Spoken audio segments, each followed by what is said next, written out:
The pianist stopped mid-phrase as the server set a white plate in front of my son-in-law. Molten chocolate powdered sugar, one red strawberry romance arranged like a commercial. Beside it, a folded card with my block letters. "Congratulations on your big overtime, Travis. Frank." Travis's grin shut off. The woman across from him blinked. At the next table, my daughter Megan sat tall, napkin squared. I kept a manila envelope under my palm. The room went church quiet, except for the hiss of steak on iron. The pianist, Vince I'd learned, let his note land soft like a lid settling. We weren't there yet then, but we were headed there. Here's how a dessert plate turned into daylight. I'm Franklin Dwyer Frank unless I'm in trouble. 69, retired USPS Grove City, Ohio. I drive a 2009 Silverado with a belt that squeals when January remembers itself. Most mornings I take senior coffee at the Kroger Cafe. Wednesdays I bowl and pretend I don't care about the score. Megan is 36, fourth grade at Westfield Elementary, the sort of teacher who keeps Band-Aids in her desk and patience in reserve. She keeps a color-coded budget on the fridge because field trip buses don't drive themselves. My son-in-law Travis runs sales at Buckeye Auto Plaza. He calls everybody buddy, which is free until it isn't. 2 Sundays before the steakhouse, I carved pot roast and said grace. Halfway through Amen, Travis's screen lit his chin blue. Thumb tap, face down, quick amen, like he'd checked out at the register. Megan nudged him and gave me a bright smile that felt like spackle. Hairline crack number 1. Monday, hunting a coupon in the old family Gmail I still use for grocery ads.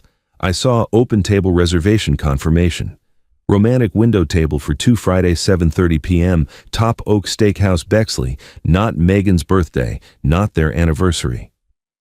I pictured the window booth that looks out on Main Street, the one you book when you want the block to think you're in love. I closed the laptop and salted steps I'd already salted. Tuesday. I stopped by Megan's to fix a chirping smoke alarm. Her Apple Watch buzzed. Open table just put a hold on my Apple Card, she said to the room. She rubbed the faint tan line where her ring sits on weekends hand-washing, she says, and climbed the chair again. The paper calendar said Friday overtime with a smiley face. I slid the fresh battery in and bit down on a sentence. Wednesday. I opened Venmo. Under recent 24 long stems to a florist on Broad Street, 3 red hearts and the word finally. I stared until the screen dimmed and asked for my face like it didn't know me. I set the phone down and counted to 60. I don't raise my voice, I told the coffee maker. I raise receipts. By lunch, my neighbor Barb knocked to return a casserole dish she'd kidnapped in 2019. A decade a widow, she sees everything because silence gives noticing a big front porch. Frank, you look like you swallowed a 9-volt, she said. I told her vitamins. She patted my arm.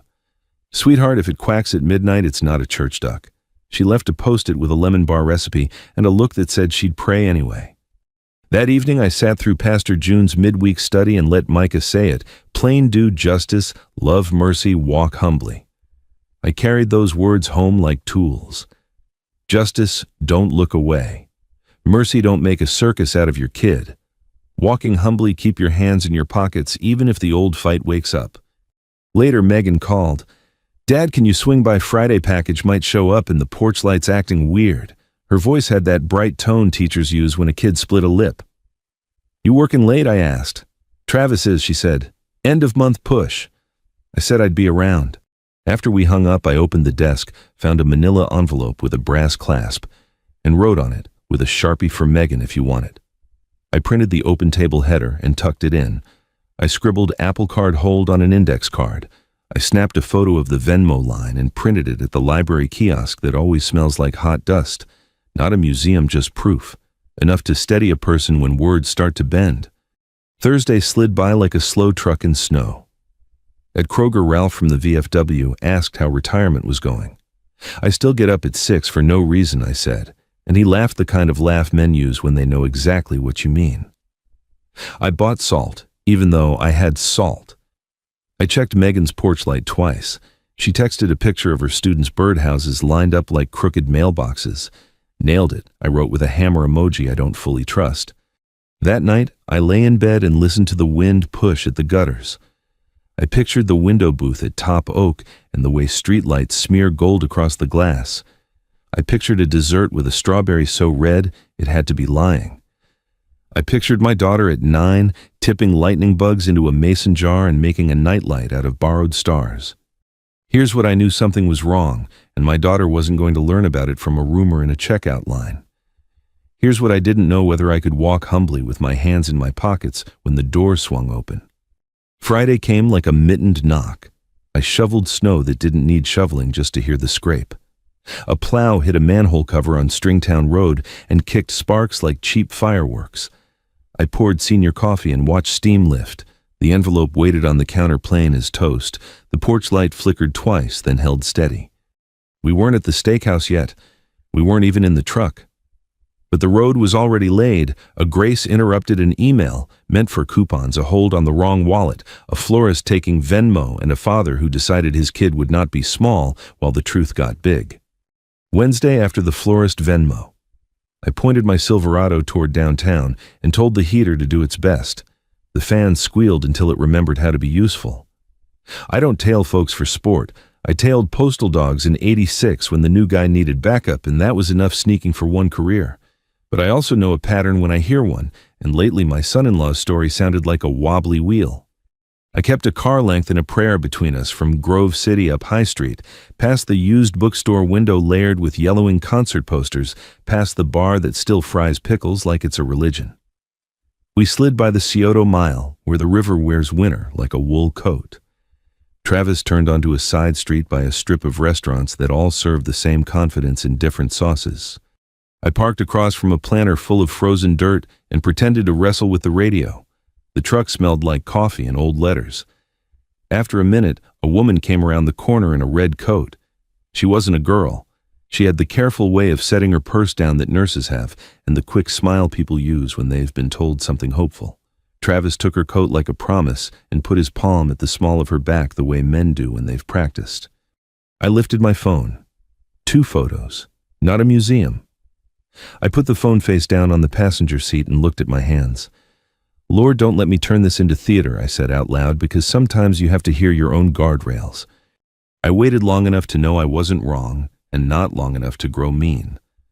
Then I rolled away heater, finally finding its stride, and pointed the nose of the truck toward the VFW, where they keep the coffee hot, and the advice older than me. Ralph was there, polishing his glasses with the corner of a napkin that already looked like it had lived a full life. I told him the outlines. He listened with that head tilt mechanics get when an engine knock tells its own story. Don't scorch your own kid to smoke out a rat, he said, and patted the bar like he'd just set down a law. You want justice, not a bonfire. Next stop, the church office. Pastor June keeps a ficus that survives Ohio winters out of sheer stubbornness. She made tea that tasted like hay and honey and looked at me over the rim. What do you want most, she asked. Truth without my daughter getting small, I said, and my hands in my pockets. Clarity without cruelty, she said, nodding. Keep your hands in your pockets. You'll be glad for that part. I told her I wasn't after fireworks. I'm after a working porch light, I said. She smiled like I'd recalled the right hymn verse. I'm a man who loves a list. So I made one. Then I walked 2 blocks to Panera and called Alicia Chen, the family law attorney who belongs to my bowling teammate's niece, and by all accounts common sense. She slid into the booth with a legal pad, in the presence of a person who has shepherded more people through bad nights than they can count. We're going to be polite and lethal on paper. She said, no drama in it, just a route. Copy what you have. If you need to collect digital, take screenshots that show timestamps and sources. Tomorrow or the next day, we move your daughter's direct deposit freeze, any joint auto pays and change passwords. Turn on 2-factor. Remove any old cards from Apple Pay. Route all communication through me, text, email, calls. She doesn't need to be present for his pickup. We'll set a supervised window and photo document the rooms now as they are. I slid the manila envelope across the table. For Megan, if you want it, I read more to myself than to her. That line is the whole job, Alicia said and tucked in her card. You're giving her the wheel. On my way out, I added one more thing to the list. Find a venue where truth can stand under a good light without becoming a parade. I drove to Top Oak Steakhouse at 2 in the afternoon when restaurants breathe easy and smell like lemon oil and onion ghosts. A server polishing glasses looked up. The name tag said, Deshawn. I knew him from the food pantry. He always stacks cans like he's building a short barn. Deshaun, I said, and his face did the math. You okay, Mr. Frank, he asked. I will be, I said. I need a favor that won't make you part of a fight. We stood by the floor plan. I told him I wasn't here to throw silverware. I wanted a seat one table over from a reservation I read to him sightline but not spectacle. I wanted a clear path to the door. I wanted the pianist Vince to soften the room when words came so we didn't have to shout. We can do that, he said. He tapped the diagram, penciled my name where it needed to go, and pointed at the corner where the sound hides. I'll bring down the lights a hair. Vince can drop his volume on a nod. He looked at my face like it was a weather report. You want me to loop in my manager? I want you to have backup if anything turns, I said. But if this goes right, nobody will remember your name in this story. He smiled at that most service folks are tired of being the main character in other people's messes. I'll walk you out quiet if you need it, he said. We'll keep you clean. On the way to the door, I stopped by the baby grand where Vince was making scales sound like rain on a roof. You know, Wichita lineman, I asked. My mortgage knows it by heart, he said. You need me to play small. When I nod, I said, we're not making a scene. We're flipping a light switch. Copy that. He touched middle C like a promise. At the host stand, a framed photo of regulars caught my eye. Dealership jackets, lender lanyards, a Friday night group you'd recognize by the laughter alone. The manager in the picture in the middle with a steak knife held like a pen looked familiar. Deshaun noticed me noticing. Buckeye Auto folks, he said. Their GM Rick brings vendors in here most Fridays. Rick Daly, Travis's boss. I didn't need to make a phone call after all. Gravity had invited itself to dinner. Back home, I laid everything out on the kitchen table like a mailroom sort. The open table printout, the Apple Card hold Megan had mentioned the Venmo florist line, Alicia's business card, a sheet of plain paper labeled tomorrow with a short, neat list. Underline hands in pockets. I added one last item to the envelope, a note in my own crooked print that said, I'm here if you want me to stand next to you. The words calmed me, the way checking a lock calms you when the wind rises. That evening I stood in my driveway and watched the streetlight flicker. The belt squealed when I started the truck, and then like a stubborn old man making peace fell into a steady hum. I had a reservation under my name at the Top Oak for 7:30 one table over. I had a server who understood the job and a pianist who could shrink a room without anyone knowing why. I had an attorney on deck and a pastor's sentence in my pocket, clarity without cruelty. All that was left was to ask my daughter to dinner and hold the line while she decided what to do with the light. Friday afternoon, I drove to Megan's with a fresh pack of 9 volts, a spare porch bulb, and the kind of calm you practiced the night before. The mailbox out front had a dent I'd been meaning to tap out since Halloween. I rubbed it with my thumb like that would count. Inside her place smelled like laundry and dry erase markers, the perfume of elementary school teachers the world over. Dad, you don't have to fix everything in one trip, she said, smiling around a mouthful of cereal. I can try, I said, holding up the battery like a surgeon fulfilling a consult. The smoke alarm did its chirp one last squawk before surrender. I swapped the battery and glanced toward the kitchen.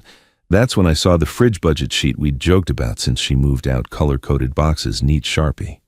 Gas, groceries, student loan, a sticky note that said, field trip buses, due with a little yellow bus doodle. It made something in my chest tilt. You want coffee, she asked. I want to be useful, I said. Coffee qualifies. She poured into a mug from the kids' book, Fair Rainbow Dinosaur, telling us to read. On her hand, the pale ring line showed up like a ghost. She caught me noticing and wiggled her fingers. I take it off for hand washing, she said, same way she always says it, and I nodded like we both didn't hear the other sentence in the room. How's 4th grade, I asked. 2 kids called Florida an island and then convinced the class, she said. I let them find the mistake with a map. We celebrate finding wrong, not being wrong. She blew across her mug. Why are you looking at my fridge like it owes you money? Just impressed with your handwriting, I said, and your buses. She leaned a hip into the counter. Yeah, I'll make it work. You always do, I said, meaning it and also meaning I hate that sentence. I took a breath. How about steak tonight? Steak. Dad and daughter steak night, I said, aiming casual. Kroger coffee can only carry a man so far. I know a place plays a decent piano and won't make fun of my posture. She laughed. I'm not dressing up. Good, I said. Denim's God's tuxedo. That got the eye roll I was collecting. Travis is on overtime anyway, she said, like reading my mind. End of month. Must be something in the air, I said. I put the dead battery in my pocket. Old carriers don't leave trash in people's homes. While she graded a stack of math quizzes, sharp pencil, quiet hum, I walked the circuit of simple fixes I could do without moving furniture, tightened a wobbly cabinet pull, swapped a porch bulb, set the thermostat so the furnace would stop doing its rude cough. On her table sat a shoebox of birdhouses her kids had made crooked roofs, paint outside the lines hearts on the doors. I pictured those kids holding nails in their little teeth like they were carpenters in a hurry and wanted to cry and laugh at the same time. I left her scrolling Apple Pay on her phone, removing old cards like plucking splinters. How did my Apple Card get attached to Open Table? She muttered more to the universe than to me. Because the internet remembers more than it forgives, I said. We'll clear it. By late afternoon, the sky did that Ohio thing where it can't decide if it's gray or just tired. I changed my shirt because my daughter was going to take my picture and tell me to suck in my stomach. At 7:05, I pulled up to her curb. She wore jeans boots, a sweater that looked like it understood January. She had a smudge of dry erase marker on her thumb. Still my kid. Ready to not talk about work, I asked. We can try, she said, and we both knew we'd talk about everything except what needed saying until it needed saying. The Top Oak Steakhouse in Bexley smells like lemon oil and history. The carpet knows more confessions than any pastor. Vince, the pianist, was talking to his own hands when we walked in. He glanced up like he'd been expecting us in a story he already knew. Reservation for Dwyer, I told the host. Deshaun appeared like a good decision. Mr. Frankie said, giving my name a soft landing. Your table's ready. He sat us at a two-top with a sightline straight to the window booth I'd memorized from the email.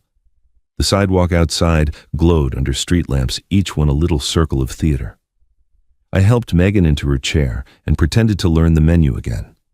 My left hand found the manila envelope in my jacket, smooth, steady, waiting.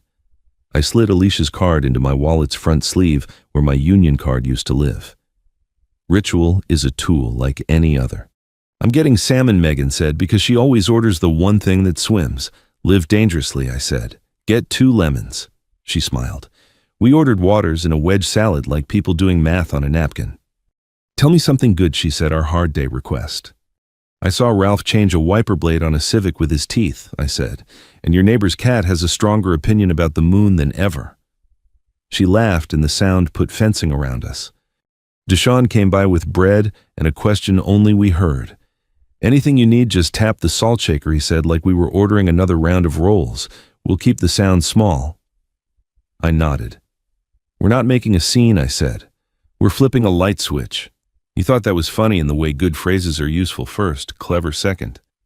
We were halfway through the salad when I said as evenly as I've ever said anything, do you want to eat dinner and go home, or do you want to see what your knight thinks it's doing in public?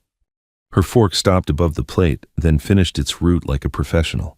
She set it down. I want him to see me see him, she said. If he's here. She took a breath. And then I want to decide. Not perform. Decide. Okay, I said. Here's the signal. If you want daylight, I'll tap the salt shaker and Deshaun will set a dessert with a little note. If you want to leave, we leave. We'll have the truth either way. What's the note say, she asked. Just that I see the world he said he was in, I said. His name, my name, 10 words.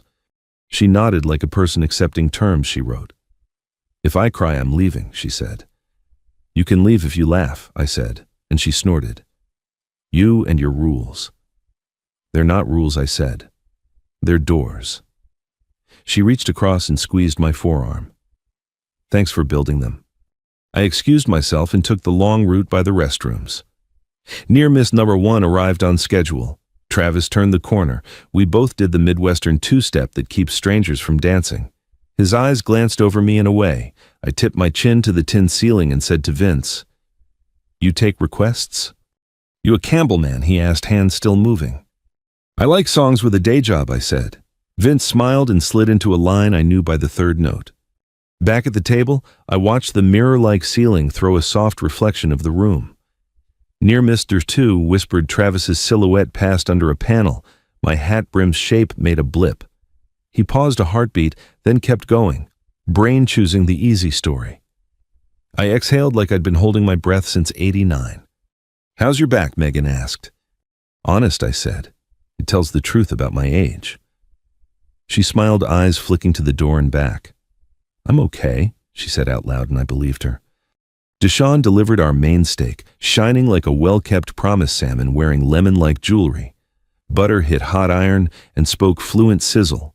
The room belonged to itself, low conversations, the clink of a glass, Vince letting a cord ring like a nice thought you don't want to interrupt. I set my hand over the envelope. "If you want what's in here now, we open it together," I said. She shook her head. "Not yet," she said. "I trust what I saw enough to decide." She forked a piece of salmon and stared at the window at our table reflected there, at whatever future sat outside in the winter light. "Okay," I said. I slid the salt shaker an inch toward the edge of the table, the spot Deshawn had pointed to. "When you're ready." "I am," she said, surprising both of us. She reached into her purse and pulled out her house key. She laid it on the linen beside her water glass, not for him, not yet. For herself.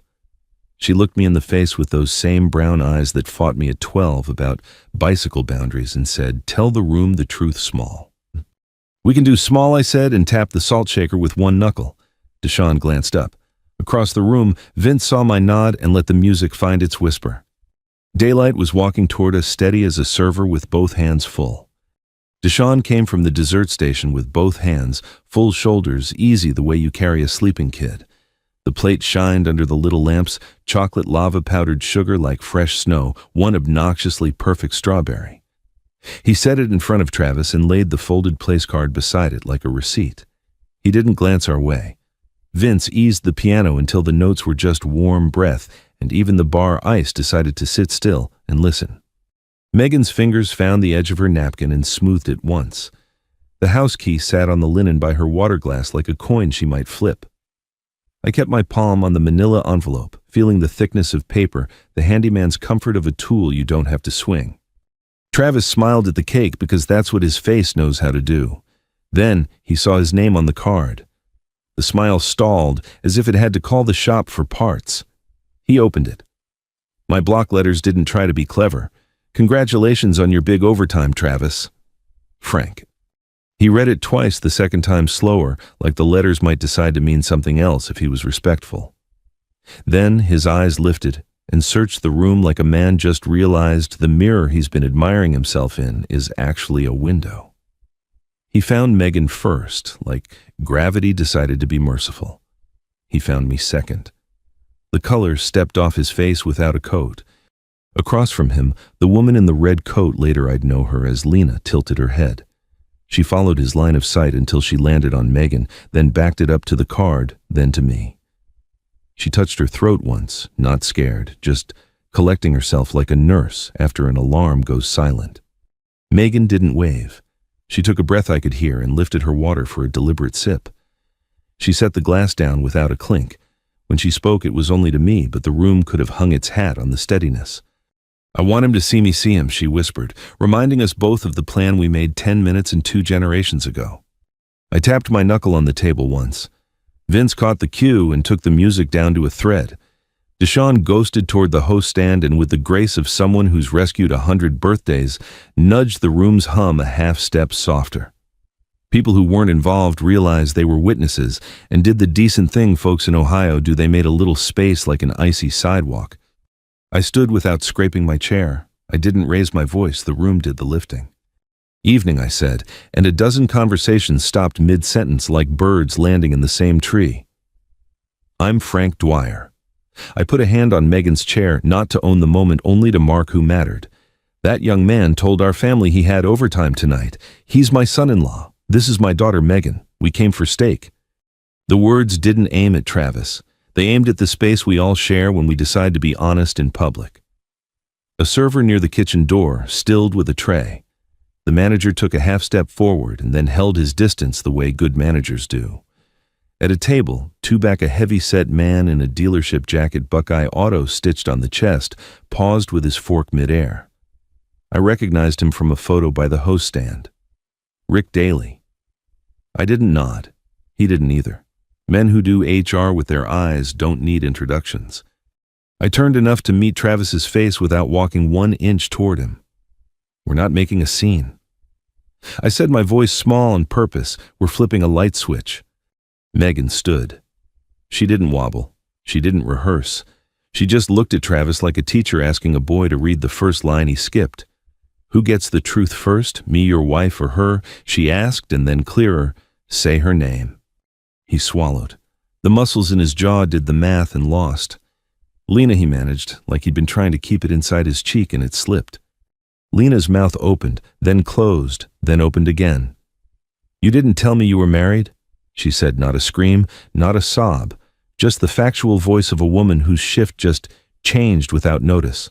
She pressed her lips together and looked at Megan. I didn't know. I'm sorry for my part. She pushed the dessert an inch away like it smelled wrong now. Megan reached into her purse with the certainty of a person who packed on purpose. She took out her wedding ring from a little fabric pouch, tiny flowers on faded cotton. She set the ring on the edge of the dessert plate and slid the house key from the linen to sit beside it. The 2 pieces of metal shone like punctuation. Those belong to the story you were telling, she said. She didn't look at the ring after she set it down. She looked at me. Her chin lifted the way it used to when she asked for bike rides beyond the stop sign. The room exhaled in one of those human murmurs that isn't approval or disapproval, just respectful witness. Travis reached to touch the card and then thought better of putting his fingers on my handwriting. He glanced over his shoulder as if a door might volunteer. The piano breathed a soft chord that sounded like a clean sheet being pulled tight. I can explain, he started, salesman voice reaching for a softer planet to live on. Use the mailbox, I said, and tilted my head toward the exit without moving my feet. Any talking to Megan goes through her attorney. You know how to send an email. Deshaun appeared at our elbow, not to rush us, just to make sure the floor stayed kind. He set 2 waters we didn't need and a folded checkbook we hadn't asked for. You handled that right, he said under his breath, the way a good neighbor says, nice job when you back a trailer in straight on the first try. At the dealership table, Rick set down his fork and dabbed his mouth like punctuation. He didn't look away. The lender rep across from him took a slow drink he hadn't earned. Professionalism makes its own wind. Megan picked up her purse. She looked at Lena. You didn't know.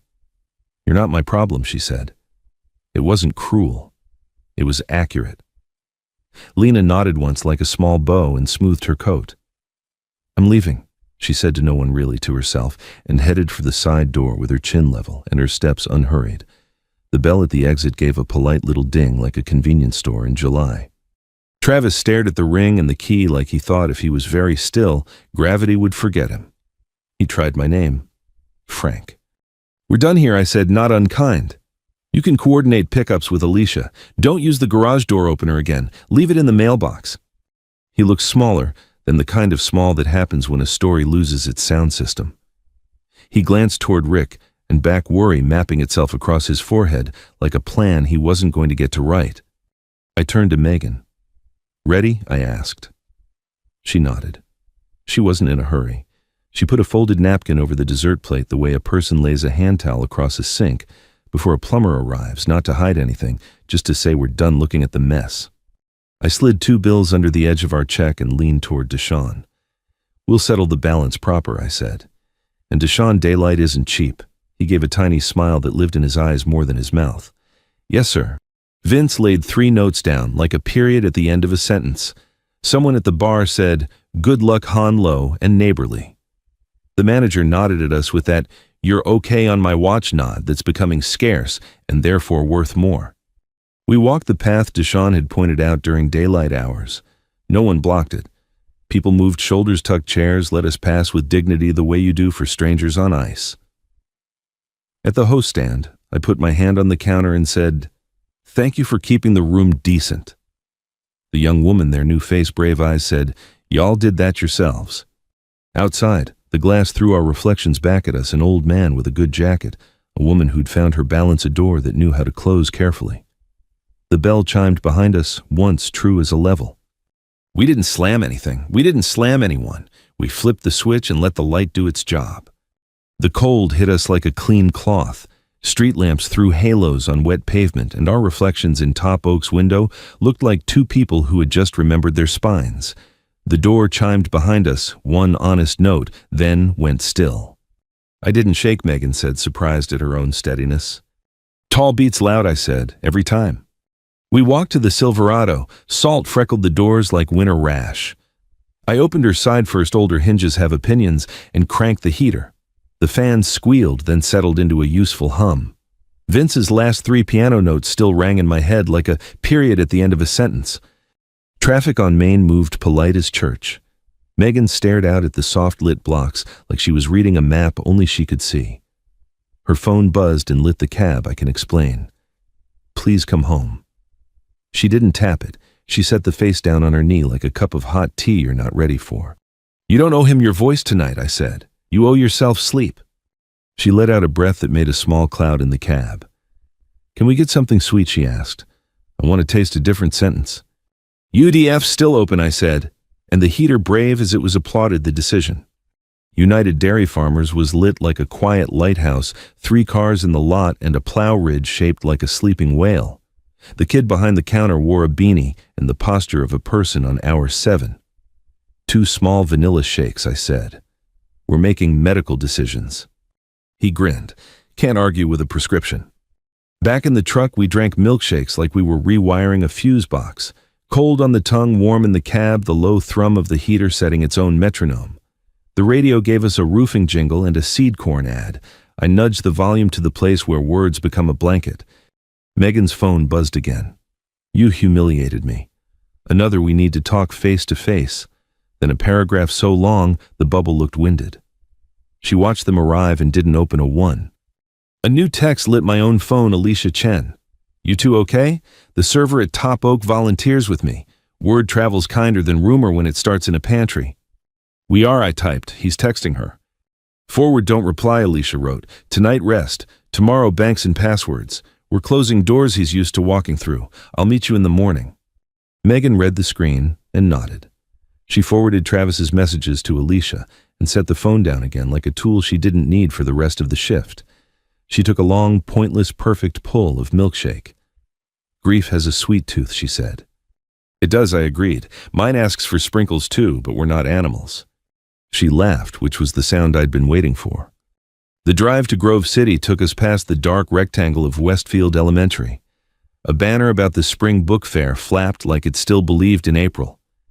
We rolled by the Methodist Church. The signboard read, "Be kind, everyone you meet is fighting a heated blanket." The H had slipped, but the point held. At my house, the porch light did its steady job. Inside smelled like dry heat old leather and the cedar chips I keep in a bowl to pretend I chop wood. I'd made the guest room that afternoon, fresh sheets the quilt my mother finished, crooked a new toothbrush in the cabinet.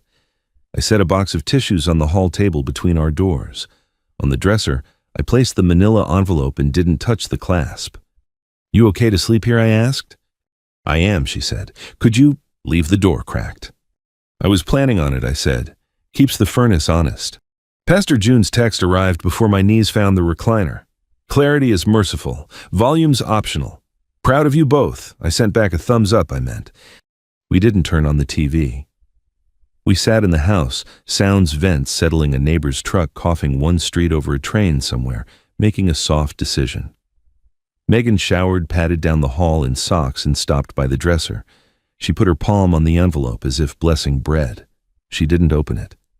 The guest room door clicked, not quite shut, childhood's old signal. I'm okay, I answered with my own half-click. In the kitchen, I set up tomorrow the way a man sets up coffee the night before. I laid out a cheap plastic folder and made a short list in my block letters, Sunday banks, passwords, 2FA, Apple Pay, utilities, credit report, supervised pickup window. I slid in what we already had, driver's license copies, Megan's pay stub, a printed list of accounts, the open table header, a note that said, remove old cards from wallet. I added Alicia's business card to the folder's front sleeve where my union card used to ride. Ritual is a tool like any other. Megan joined me with damp hair and a sweatshirt that had known better days. What time are we meeting Alicia, she asked. 10 at Starbucks on Stringtown, I said. She'll bring the legal pad in the calm voice. Good, she said. I'd like a plan more than a speech. You'll get both, I said, but the plan's the part that works. We sat at the table and rehearsed without making it a performance. No doorstep conversations, I said. Mailbox for the opener. Forward, don't reply, she said. All contact through Alicia. Paper first, I added, then screws and locks. She nodded. I want a keypad that believes in me.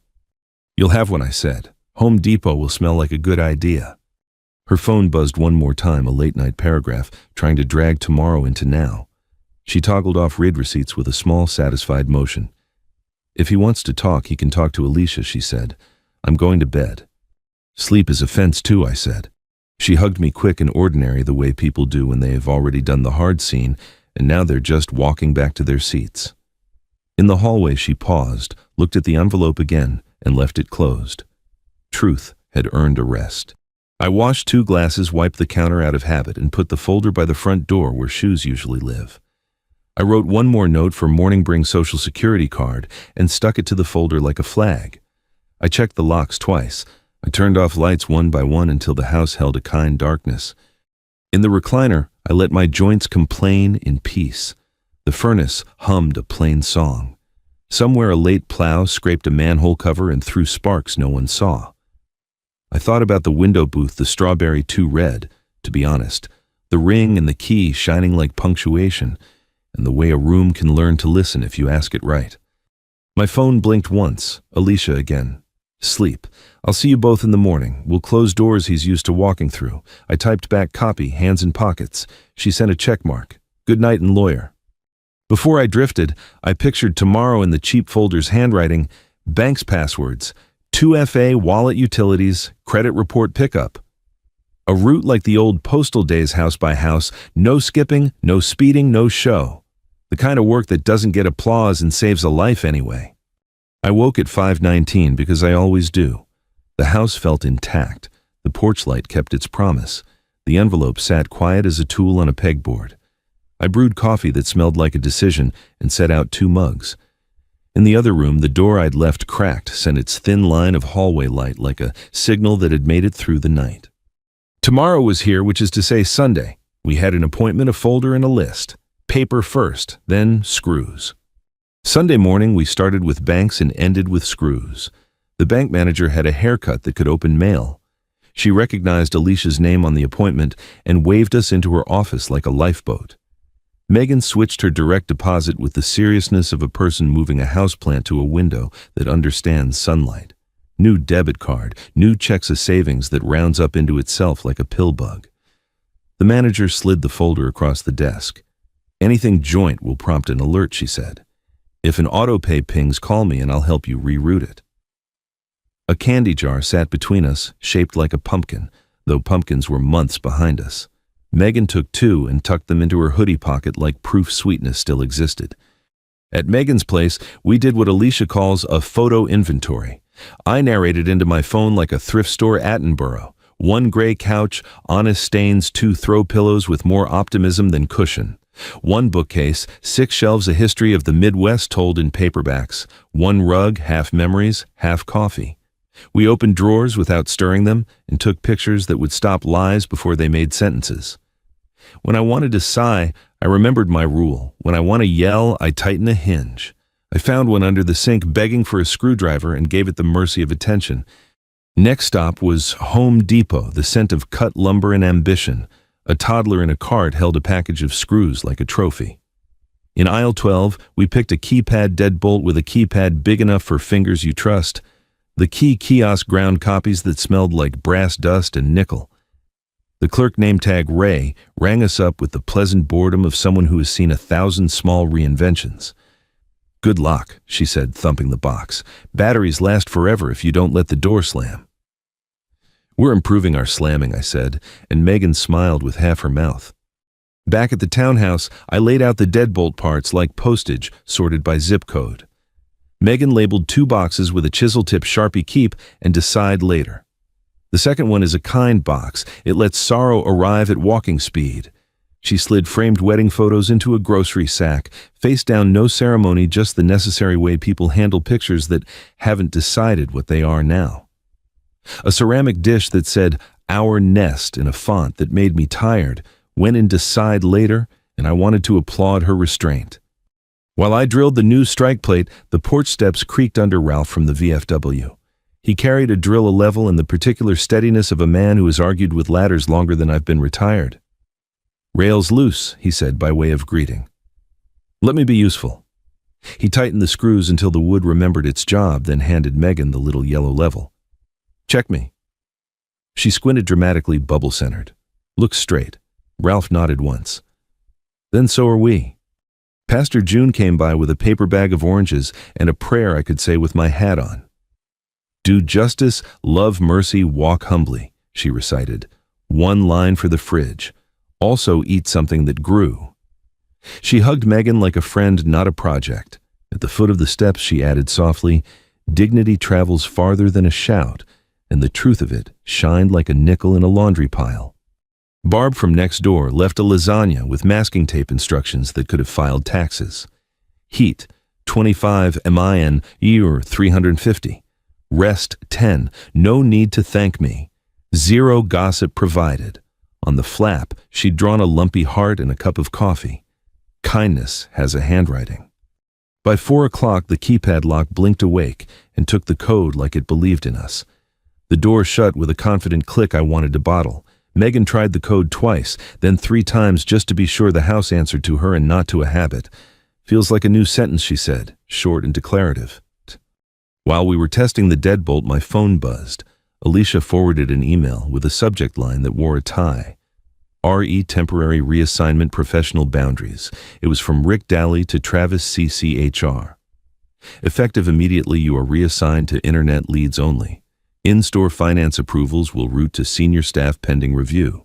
This is a professionalism measure. We'll revisit in 60 days.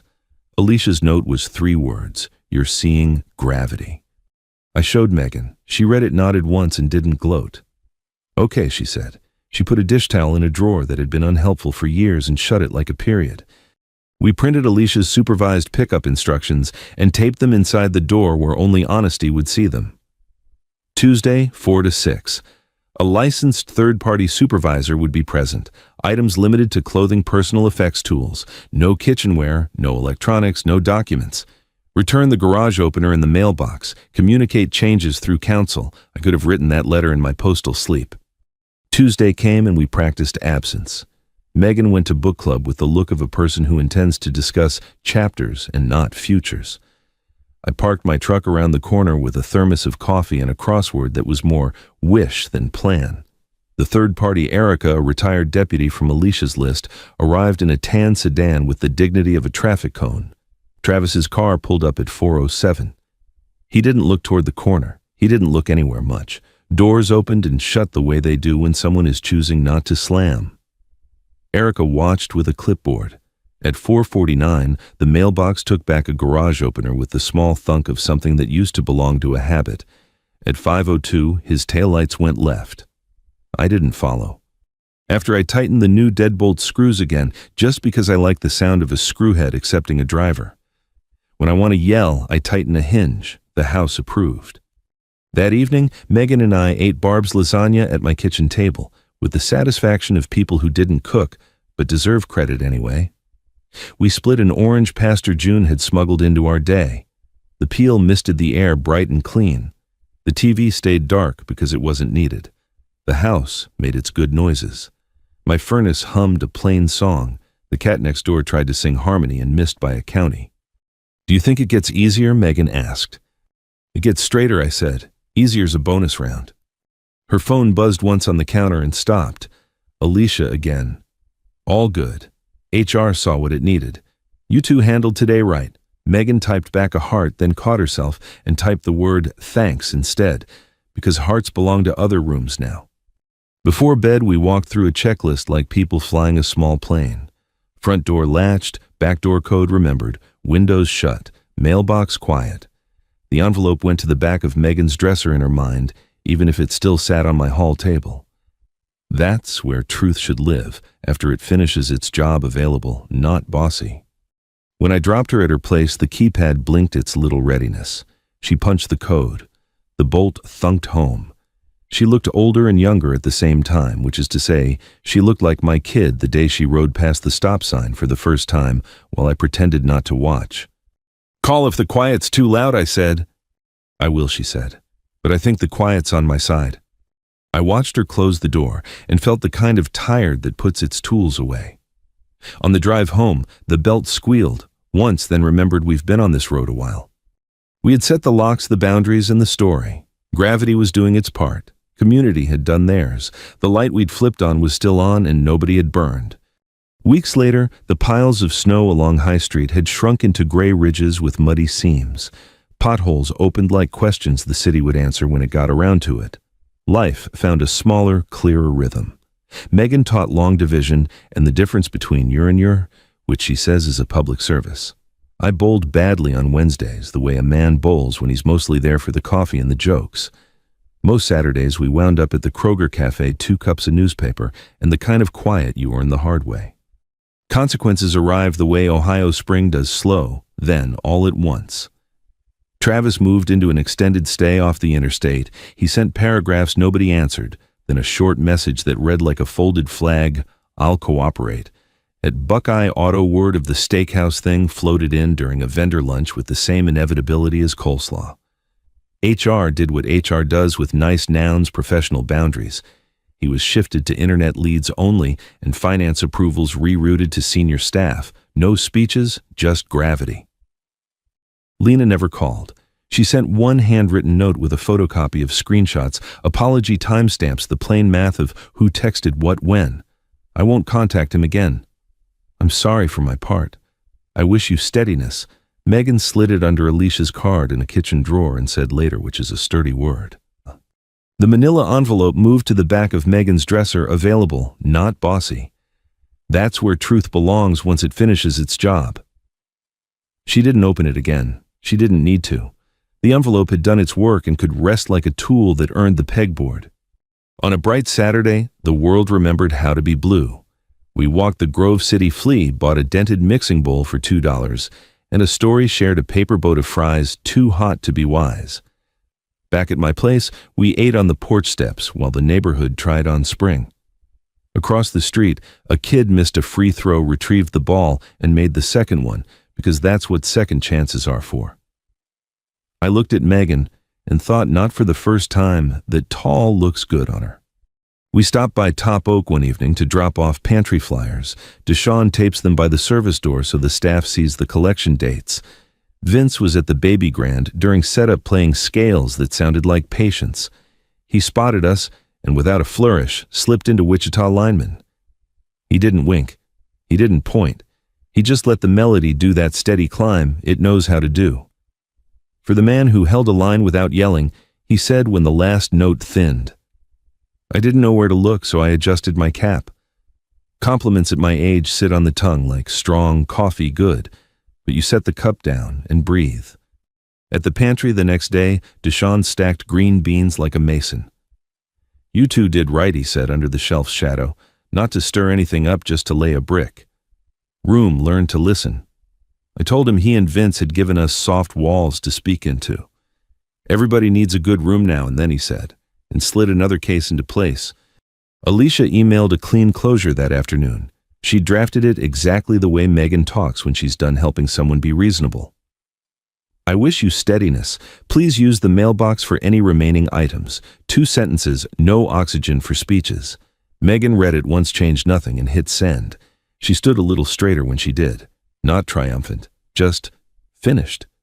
Pastor June caught us in the church lot on Sunday, her scarf losing the fight with a light wind. How's your porch light, she asked me. Working, I said. Bulb's new, switch is good. Keep it that way, she said. People find their way home with those.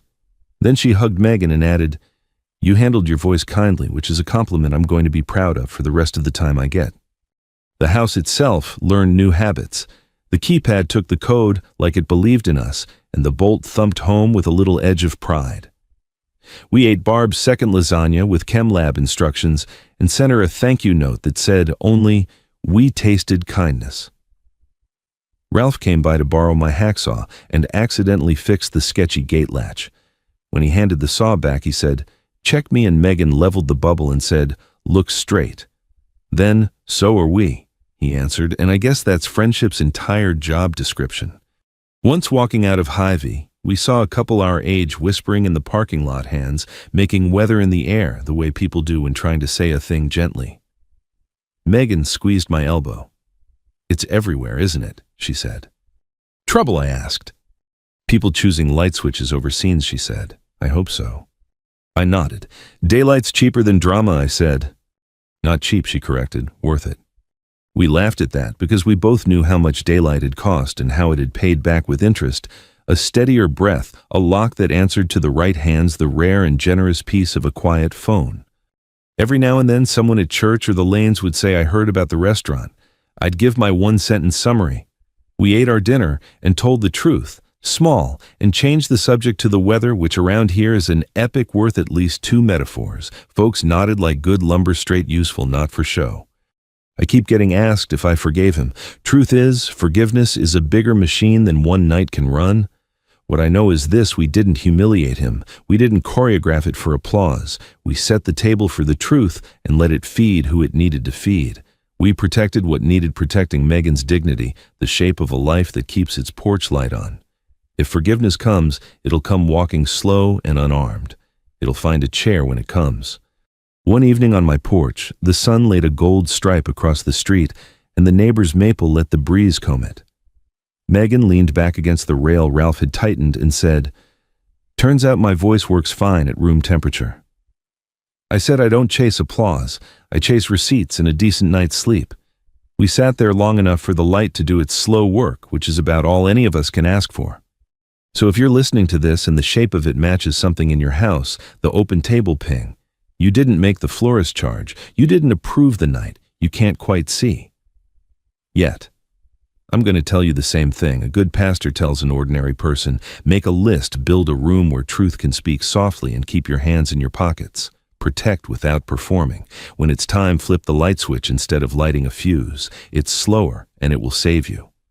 And if this story met you somewhere true, pass it to a friend who needs a steady hand tonight. Pull up a chair next time the coffee's on the porch light works and there's room at the table.